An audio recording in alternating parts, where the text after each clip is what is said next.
সামান্তা শারমিন, আমি আপনার মন্তব্য জানতে চাই যে আপনারা বসেছেন জাতিসংঘের মহাসচিবের সাথে। সেই মিটিংয়ে আপনার নির্বাচন নিয়ে কথা হয়েছে, সংস্কার নিয়েও কথা হয়েছে। আপনার কি মনে হয় যে এটার ঠিক রেজাল্ট কি, মানে কি পেয়েছি আমরা এই মিটিং থেকে, আবার আপনারা কি পাচ্ছেন রাজনৈতিক দল হিসেবে?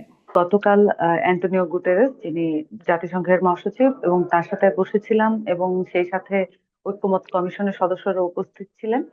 সেই সাথে সকল রাজনৈতিক দলের প্রতিনিধিরা উপস্থিত ছিলেন। সেখানে তারা নিজেদের যে বক্তব্য উপস্থাপন করেছেন এবং দলীয় অবস্থান প্রকাশ করেছেন।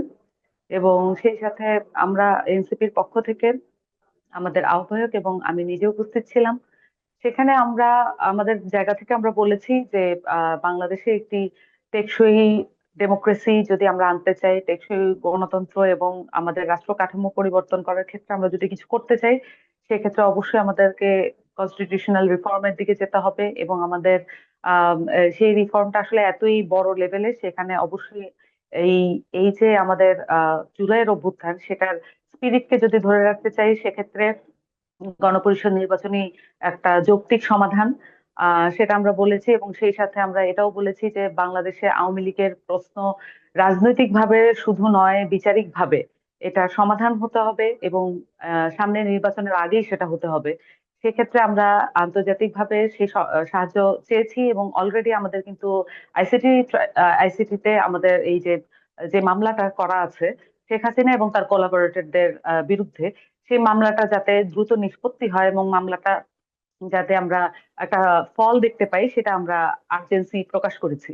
এবং সেই সাথে বাংলাদেশের ওভারঅল যে অ্যাসপিরেশন, বাংলাদেশের তরুণদের অ্যাসপিরেশন তুলে ধরার চেষ্টা করেছি আমরা। কিন্তু আমরা এটা দেখেছি যে বিভিন্ন রাজনৈতিক দলের পক্ষ থেকে তরুণদের অ্যাসপিরেশন তুলে ধরার ব্যাপারে খুবই সামান্যই উদ্যোগ ছিল। এবং সেই সাথে আহ রাজনৈতিক দলগুলো নির্বাচনের ব্যাপারে আভ্যন্তরীণ যেই তাড়াহুড়ো আছে সেটা তার প্রকাশ করেছেন সেই ইন্টারন্যাশনাল সেই মিটিংটাতেও। এবং জাতিসংঘের সাথে একটা আলোচনায় জাতিসংঘের যে রিপ্রেজেন্টেটিভ হিসেবে সর্বোচ্চ যে ব্যক্তি এসেছেন, তার সাথে সেই আলোচনায় বাংলাদেশকে আসলে যেই সম্ভাবনার জায়গায় উপস্থিত করা দরকার ছিল, আমার কাছে মনে হয় সেটা অনুপস্থিত ছিল অন্যান্যদের বক্তব্যে। বরঞ্চ আমরা দেখেছি যে একটা অপারগতা এবং হতাশা যেটা প্রকাশ করেন অভ্যন্তরীণ ভাবে, সেটাই আন্তর্জাতিক ভাবেই তারা প্রকাশ করেছেন। তারা বলতে আপনি কাদের জায়গা কথা থেকে বলছেন? তারা বলতে কাদের কথা বলছেন সামান্তা? জি, আমি বলছি যে যেই বিএনপির কথা রাজনৈতিক বলছেন? দলেরা, জি জি, রাজনৈতিক দলের প্রত্যেকের আমি ক্ষেত্রে এক জি, ধরনের আমি হাবিবুর রহমান হাবিবের কাছে এই বিষয়ে মন্তব্য জানবো, কিন্তু তার আগে আমি একটি প্রশ্ন করতে চাই। সেটা হচ্ছে যে শেখ হাসিনার নির্বাচনের শেখ হাসিনার বিচারের ব্যাপারে আপনি যেটা বলেছেন সেটা ঠিক আছে, অবশ্যই সেটাই সহযোগিতা আমরা বৈশ্বিক সহযোগিতা আপনারা চাইবেন, সেটাই স্বাভাবিক। কিন্তু আমাদের অভ্যন্তরীণ বিষয় যেমন নির্বাচন সংস্কার কি কি হবে, কতটুকু হবে না হবে, এই বিষয়টা কেন জাতিসংঘ মহাসচিবের কাছে তুলে ধরতে হলো? প্রেক্ষাপটটা কি আসলে? But এটা তো প্রেক্ষাপট আসলে হচ্ছে, অভ্যন্তরীণ বিষয়। প্রেক্ষাপট আমাদের 24শে গণ অভ্যুত্থান। এবং এটা আমরা স্পিরিটের জায়গা থেকে আমাদের অ্যাসপিরেশন, এটা বাংলাদেশের এখন এই মুহূর্তে নিড, সেই অর্থে এটা তুলে ধরা অবশ্যই সমীচীন। অবশ্যই এটা তাদেরকে জানানো যে আমরা এভাবে ভাবছি, এবং তাদেরকে এই বিষয়ে ওয়াকিবহাল থাকতে হবে। কারণ একটা দেশে আমরা যে ধরনের পরিবর্তনের মধ্য দিয়ে গিয়েছি, তাদের কাছে এটা অল্প মনে হতে পারে। বিভিন্ন ধরনের রাজনৈতিক এখানে ইন্টারন্যাশনাল প্রোপাগান্ডা আছে, আমাদের অভ্যুত্থানকে নানান ভাবে কলুষিত করার একটা প্রচেষ্টা আছে।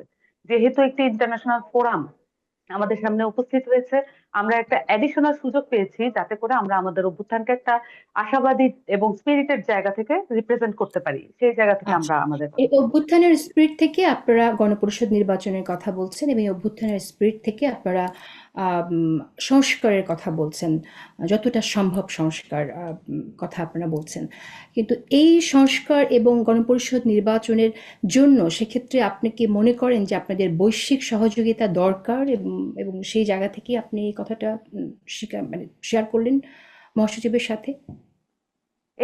এটা আমাদের যে অভ্যন্তরীণ ইলেকশনের যে প্রসেস, সেটা আমাদের অভ্যন্তরীণ ভাবেই হতে হবে। এখানে বৈশ্বিক সহযোগিতা শুধুমাত্র ওই মাত্রাই হতে পারে, তারা লক্ষ্য রাখবেন, তারা দেখবেন এবং বাংলাদেশকে নোটিস করবেন। বাংলাদেশকে যেভাবে আসলে আন্তর্জাতিক ভাবে এই দেশটার গুরুত্ব, ভ্যালু যতটা কম, সেটা না হয়ে বরঞ্চ যাতে একটা একটা জিও পলিটিক্যাল আলোচনার মধ্যে এটা যাতে প্রেজেন্ট থাকে বাংলাদেশের ব্যাপারটা, এটা আমরা চাইবো। তবে আমরা এখানে কোনো আহ, হস্তক্ষেপ বা এখানে কোনো ধরনের মানবাধিকার সংলগ্ন কোনো ইস্যু না থাকলে এখানে কোনোভাবে রাজনৈতিক বা চাপ প্রয়োগ এটা তো অবশ্যই নয়।